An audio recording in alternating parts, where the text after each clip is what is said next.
করেছিলেন। সেই ঘটনায় তিনি গ্রেফতার হয়ে জেলেও গিয়েছিলেন।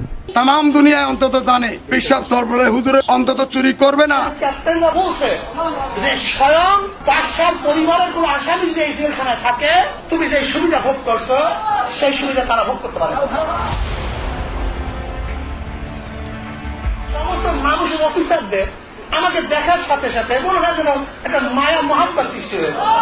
পরবর্তীতে তিনি ভুলক্রমে তাওয়ালটি ব্যাগে ঢুকিয়েছিলেন বলে জানালে সৌদি কোর্ট তাকে খালাস দেয়। তবে সেখানে শর্ত দেওয়া হয়েছিল ফয়জুল করিম 10 বছরের মধ্যে আর সৌদিতে যেতে পারবেন না।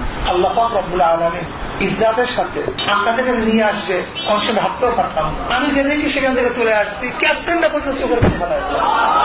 সেই ঘটনাটিকে তিনি দেশে ফিরেই গরু ছাগলের কেচ্ছার মতো করে সাজিয়ে তার মূর্খ ভক্তদের সামনে পেশ করেন। আর ভক্তরাও শুনে শুনে হাই পিসাব বলে আওয়াজ তুলতে থাকেন।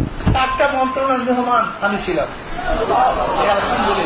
মদিনায় 5 স্টার হোটেলে ছিলাম, মক্কার মধ্যে 5 স্টার হোটেলে ছিলাম।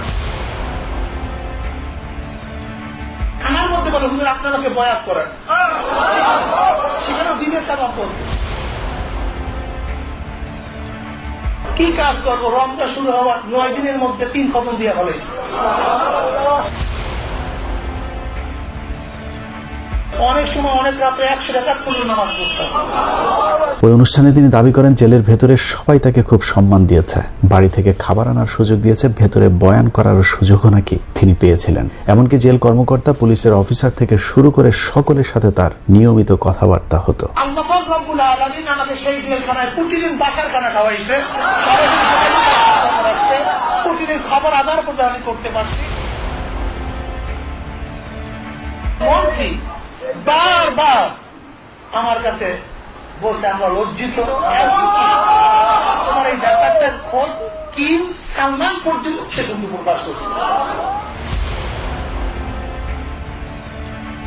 কিং পরিবারের ছেলেটার নাম হলো ফয়সাল, টেলিফোন নাম্বার দিল যে তুমি আমার ভাই আব্দুল্লাহকে শুধু এই কথাটুকু বলবা, সরাসরি সে যেন কিং ফয়সালের সাথে আলোচনা করে। এবার প্রশ্ন হলো, সৌদি প্রশাসনের সাথে নিয়মিত এমন আলাপচারিতার জন্য তো আরবি জানতে হবে, কিন্তু চরমনার কথিত শায়েখ আরবিতে কথা বলতে জানেন কিনা তার প্রমাণ দেখি চলুন। তার নজরে কোনো এখানে শিরক বিদআত